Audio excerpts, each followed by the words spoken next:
Selamat siang pemirsa, saat ini saya sedang berada dengan salah seorang mahasiswi FISIP Atmajaya Yogyakarta. Kami akan melakukan sedikit wawancara tentang isu KPK yang saat ini sedang beredar di Indonesia. Selamat siang, tahu kan tentang isu KPK versus Polri yang saat ini sedang merebak banget di Indonesia? Iya, tahu-tahu.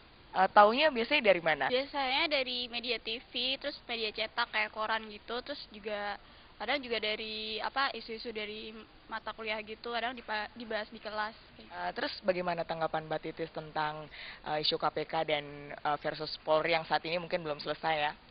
Menurut aku sih ini ya, itu tuh kasusnya tuh banyak kamuflase, jadi banyak hal yang membingungkan, jadinya ya emang jadi panjang dan mesti banyak kasus-kasus yang beranak pinak jadinya seperti itu dan bakal panjang banget dan seperti kalau aku rasa mah kayak sinetron, jadi gak selesai-selesai beberapa episode kayak gitu ya. Terus harapan Mbak Titis ke depan kira-kira bagaimana dengan adanya isu ini?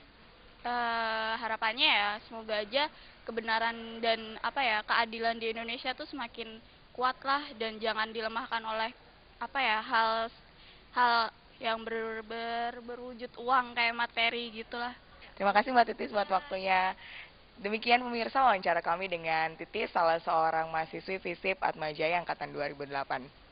Selamat siang Mas. Siang Mbak. Terus gimana tanggapan Mas ketika pertama kali isu ini merebak? Tapi ketika pertama isu itu merebak itu belum terduga itu, hanya dugaan konspirasi dan macam-macamnya. Tapi ketika ada penguakan fakta-fakta di tengah itu, kita harus berpikir ulang. Apakah Mas setuju dengan unjuk rasa yang banyak dilakukan oleh masyarakat Indonesia ini? Sangat wajar, gitu. Sangat wajar ketika kemarin saya juga mengikuti itu di serangan umum 1 Maret. Pengalaman saja itu. Ya sangat wajar sekali ketika ada pro dan kontra di satu kasus gitu. Terakhir buat harapan ke depan untuk kasus ini gimana Mas? Ya tegakkan keadilan. Ya tegakkan keadilan.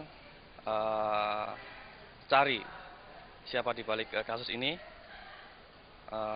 Selesaikan senturi yang terutama dan buktikan itu, cari fakta itu. Terima kasih banyak Mas buat waktunya. Selamat siang Mbak. Siang. Pertama kali lihat isu ini ada di media itu gimana tanggapannya? Tanggapannya sih pertama ya rada-rada cuek, tapi lama-lama ngeliat kan kok agak-agak gimana ya, agak-agak aneh sih. Ini kan masalah KPK Polri itu nyangkut juga ke masalahnya Antasari Azhar, ke Nasruddin juga.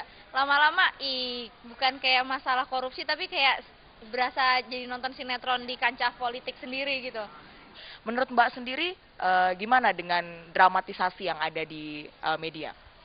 Kalau saya sih mungkin nggak berpihak sama KPK juga nggak berpihak sama Polri, soalnya yang saya lihat buktinya belum ada yang cukup kuat. Lagian kalau saya milih KPK, di KPK sendiri saya juga nggak yakin orang-orang yang ada di KPK itu bersih. Di Polri sendiri juga mungkin mereka ada yang benar, tapi ya udahlah. Terakhir buat harapan ke depan tentang kasus ini gimana? Ya diperjelas aja dan tolonglah nggak usah dibikin sedikit kayak sinetron gitu. Ya, terima kasih banyak Mbak. Demikianlah berbagai pendapat dari mahasiswa FISIP tentang isu KPK yang saat ini sedang beredar banyak di media. Semoga masalah ini cepat selesai dan keadilan bisa ditegakkan di bumi Indonesia. Demikian laporan kami, Rina Markus dan Megalatu melaporkan untuk ABN News.